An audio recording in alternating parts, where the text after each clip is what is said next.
പുതിയ പാർലമെന്റ് മന്ദിരത്തിലെ ആദ്യ സിറ്റിംഗിനായി അംഗങ്ങൾ അവിടേക്ക് എത്തുകയാണ്. संसदगण प्रस्थान कर चुके हैं संसद के पुराने भवन से और नए संसद भवन में आगमन एक एक करके होता हुआ।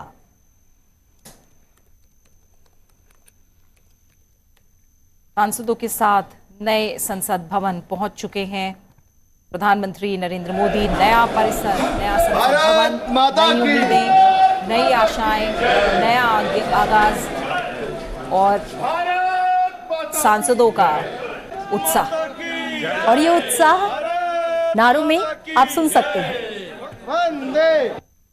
वंदे मातरम, भारत माता की जय। और जिन द्वारों से प्रवेश किया गया है उनके बारे में बता दें कि नए संसद भवन के ये द्वार सिर्फ संसद भवन के प्रवेश द्वार ही नहीं हैं, बल्कि समृद्ध सांस्कृतिक विरासत के भी प्रवेश द्वार हैं।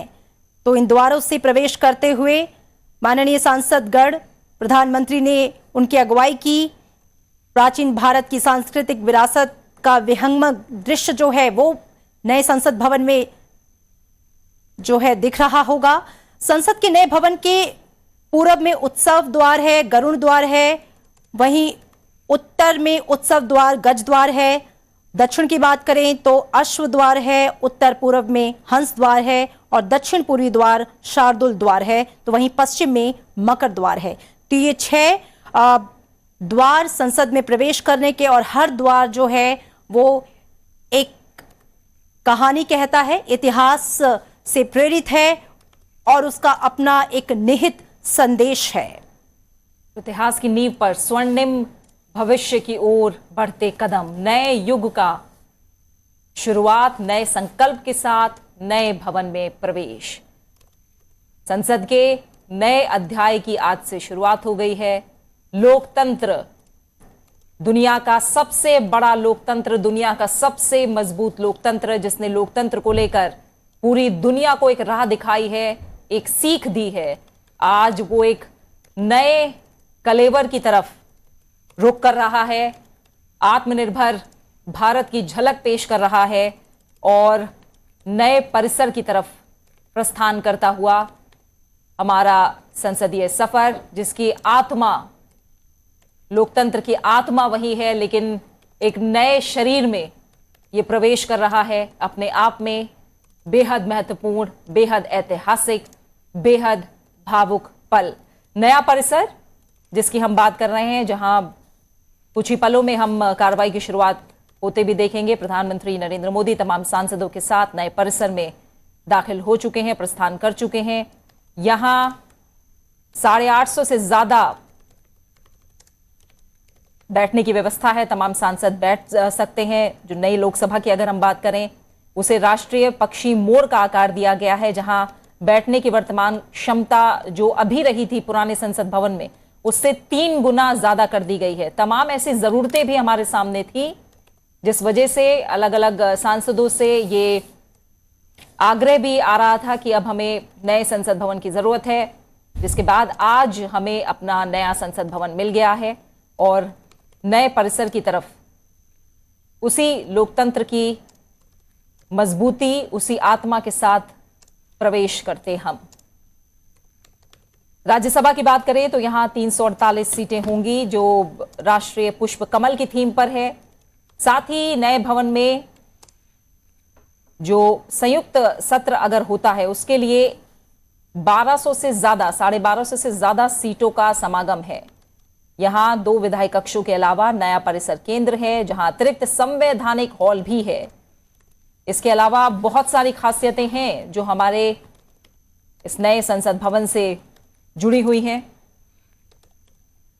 जहां नवीनतम तकनीक है, तो दूसरी तरफ इतिहास और संस्कृति को समेटे तमाम गलियारे भी हैं। लोकतंत्र का पवित्र मंदिर, हमारी संसद, और इस आत्मा को आज एक नया शरीर मिल रहा है। नए युग की तरफ हमने कदम बढ़ा दिए हैं, जिसका हर देशवासी उसी उत्साह के साथ स्वागत कर रहा है, जैसा ये तमाम सांसद इस समय महसूस कर पा रहे हैं। अमरेंद्र गुप्ता हमारे सहयोगी इस समय हमारे साथ जुड़े हुए हैं। अमरेंद्र, हम देख रहे हैं बिल्कुल उत्साह और उमंग के साथ जो प्रधानमंत्री नरेंद्र मोदी हैं वो लीड कर रहे हैं और पीछे पीछे जो तमाम सांसद हैं वो अब नए परिसर में दाखिल हो चुके हैं, प्रस्थान कर चुके हैं। आगे किस तरह का कार्यक्रम रहेगा? आज हम लोकसभा और राज्यसभा की कार्रवाई की भी शुरुआत होते देखेंगे। आगे किस तरह का कार्यक्रम रहने वाला है?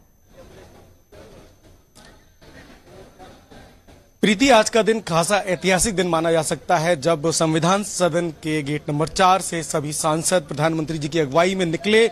भारत माता की जय और वंदे मातरम के नारे से पूरा संसद भवन गूंज रहा था। एक नया उत्साह सांसदों में था और खासकर जब बात की जाए नूतन और पुरातन के नए युग की, तो जब पूरा एक लंबी लोकतंत्र की यात्रा पुराने सदन ने देखी है तो नए सदन में പുതിയ പാർലമെന്റ് മന്ദിരം പാർലമെന്റ് ഹൗസ് ഓഫ് ഇന്ത്യയിലേക്ക് സഭാംഗങ്ങൾ എത്തിക്കൊണ്ടിരിക്കുകയാണ്. ആദ്യ സിറ്റിംഗ് ഉടൻ തന്നെ ആരംഭിക്കും. 96 വർഷത്തെ ചരിത്രം പേർന്ന പഴയ മന്ദിരത്തിൽ നിന്ന് പുതിയ മന്ദിരത്തിലേക്ക് എത്തുമ്പോൾ ചരിത്രപരമായ നീക്കത്തിലേക്ക് തന്നെയാണ് സഭ കടക്കുന്നത്. ലോക്സഭയിൽ ഇന്ന് ആദ്യ സിറ്റിംഗിൽ ആദ്യ ബില്ലായ വനിതാ ബില്ല് തന്നെ പരിഗണിക്കുന്നു. 33% സ്ത്രീ സംവരണം ആവശ്യപ്പെടുന്ന ബിൽ നിയമമായി മാറുന്നു, ഉടൻ മാറുമെന്നുള്ള ഒരു പ്രത്യേകത കൂടിയുണ്ട്.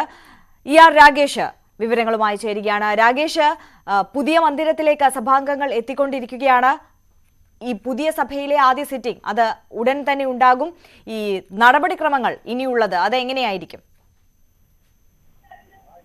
പഴയ മന്ദിരം, പഴയ പാർലമെന്റ് മന്ദിരം ചരിത്രത്തിന്റെ ഭാഗമായിരിക്കുകയാണ്. ഇപ്പോൾ പുതിയ മന്ദിരത്തിലെ ആദ്യ സിറ്റിംഗ് അല്പസമയത്തിനകം ആരംഭിക്കും. 1:15-നാണ് സിറ്റിംഗ് നിശ്ചയിച്ചിരിക്കുന്നത്. ഇപ്പോൾ പ്രധാനമന്ത്രി അടക്കമുള്ളവർ ഇപ്പോൾ പുതിയ പാർലമെന്റ് മന്ദിരത്തിലേക്ക് പ്രവേശിച്ചു കഴിഞ്ഞു.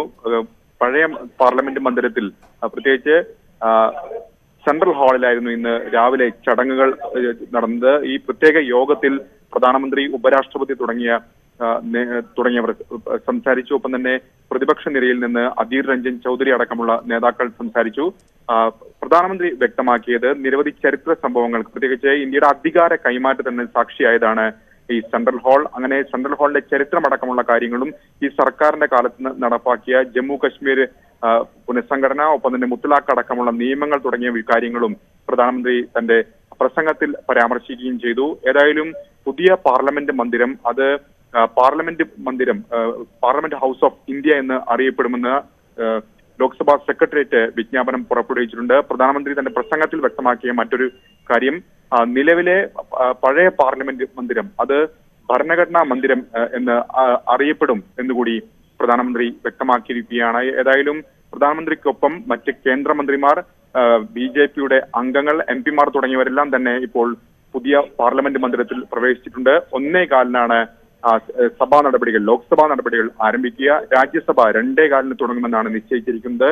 ഇന്നത്തെ ആദ്യ സിറ്റിംഗിന്റെ പ്രത്യേകത വനിതാ സംവരണ ബിൽ അവതരിപ്പിക്കും എന്നുള്ളതാണ്. കാരണം ചരിത്രഘട്ടത്തിലേക്ക് കടക്കുന്നു. പുതിയ മന്ദിരത്തിൽ ആദ്യ സിറ്റിംഗ് നടക്കുന്നു. അന്ന് തന്നെ ആദ്യ ബില്ലായി തന്നെ വനിതാ സംവരണ ബിൽ കൊണ്ടുവരാൻ കേന്ദ്ര സർക്കാരിന്റെ നീക്കം. പക്ഷേ ഔദ്യോഗികമായി സർക്കാരിന്റെ ഭാഗത്തുനിന്ന് ഇന്ന് തന്നെ ചർച്ച നടക്കുമെന്ന കാര്യത്തിൽ സ്ഥിരീകരണം ഉണ്ടായിട്ടില്ല. ഒരുപക്ഷെ ഇന്ന് ചിലപ്പോൾ ചർച്ച നടക്കാൻ സാധ്യതയുണ്ട്. പക്ഷേ നാളെ ചർച്ച നടക്കാനാണ് സാധ്യത കൂടുതൽ.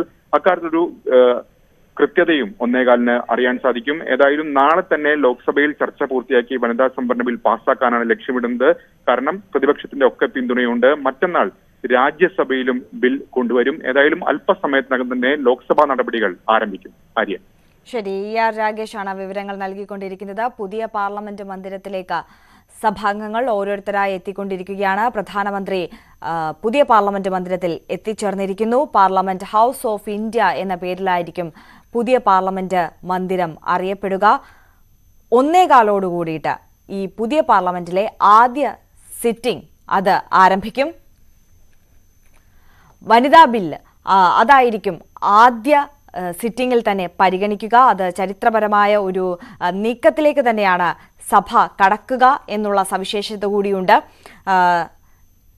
ആർ രാഗേഷ് തുടരുന്നുണ്ട്. രാഗേഷ്, ഇതിപ്പോൾ ഔദ്യോഗികമായ ഒരു സ്ഥിരീകരണം ഈ ഒരു വിഷയത്തിൽ വന്നിട്ടില്ല എന്നുണ്ടെങ്കിൽ പോലും ഈ ഒരു വനിതാ ബില്ല് ആദ്യ സിറ്റിംഗിൽ തന്നെ പരിഗണിക്കുകയാണ്. പക്ഷേ ചർച്ച നാളെ നടക്കാനുള്ള ഒരു സാധ്യതയാണ് മുന്നിൽ കാണുന്നത്, അല്ലേ? അങ്ങനെ തന്നെയാണ്. ഇപ്പോൾ അക്കാര്യത്തിൽ ഒരു വിശദീകരണം സർക്കാരിന്റെ ഭാഗത്തു നിന്നും വരേണ്ടതുണ്ട്. ഏതായാലും അല്പസമയത്തും തന്നെ ലോക്സഭ സമ്മേളിക്കുമ്പോൾ അക്കാര്യത്തിൽ വ്യക്തത വരും. ഏതായാലും ഈ ബിൽ ഈ നടപ്പ് സമ്മേളനത്തിൽ തന്നെ, പ്രത്യേക സമ്മേളനത്തിൽ തന്നെ പാസ്സാകുമെന്ന് ഉറപ്പാണ്. നാളെ ആയിരിക്കുമോ അതോ ഇന്ന് തന്നെ ചർച്ച ആരംഭിക്കുമോ എന്ന കാര്യത്തിൽ മാത്രമാണ് വ്യക്തത വരാനുള്ളത്. ഒരുപക്ഷെ നാളെ ചർച്ച ആരംഭിക്കാനാണ് സാധ്യത. മറ്റന്നാൾ രാജ്യസഭയിലും ചർച്ച പൂർത്തീകരിക്കും. ഏതായാലും ഈ ബില്ല് പാസ്സാകുമെന്ന് ഉറപ്പാണ്. കാരണം ഭരണഘടനാ ഭേദഗതിക്ക് 2/3 അംഗങ്ങളുടെ പിന്തുണ ആവശ്യമാണ്. ലോക്സഭയിലെ NDAയുടെ അംഗബലം അനുസരിച്ച് 2/3 ഭൂരിപക്ഷത്തിന് പ്രയാസമില്ല. രാജ്യസഭയിലാണ് NDAക്ക് ഭൂരിപക്ഷമില്ലാത്തത്. പക്ഷെ അവിടെ ഏറ്റവും വലിയ രണ്ടാമത്തെ കക്ഷിയായ കോൺഗ്രസിന്റെയും ഒപ്പം പ്രതിപക്ഷ നിരയിൽ നിന്ന് ഏതാണ്ട് ഭൂരിപക്ഷം പാർട്ടികളുടെയും പിന്തുണ ഈ ബില്ലിൽ സർക്കാരിനൊപ്പമുണ്ട്, ബില്ലിന് ഉണ്ട്. കാരണം UPA സർക്കാരിന്റെ കാലത്ത് 2010 രാജ്യസഭയിൽ ഈ ബില്ല് പാസ്സായതാണ്. അന്ന് ഇടതു പാർട്ടികൾ അടക്കമുള്ളവർ ഈ ബില്ലിനെ പിന്തുണച്ചിരുന്നു. നിലവിൽ BRS അടക്കമുള്ള പാർട്ടികൾ സമാനമായ ആവശ്യമായി രംഗത്തുണ്ട്. നേരത്തെ BRS നേതാവ് K. കവിത പ്രധാനമന്ത്രി പുതിയ പാർലമെന്റ് മന്ദിരത്തിനുള്ളിലേക്ക് പ്രവേശിച്ചിരിക്കുകയാണ്. वहां पहले पहुंचे हुए थे, सभी ने खड़े होकर उनका अभिवादन किया और ये ऐतिहासिक तस्वीरें क्योंकि पहली बार प्रधानमंत्री नरेंद्र मोदी का लोकसभा चैम्बर में आगमन।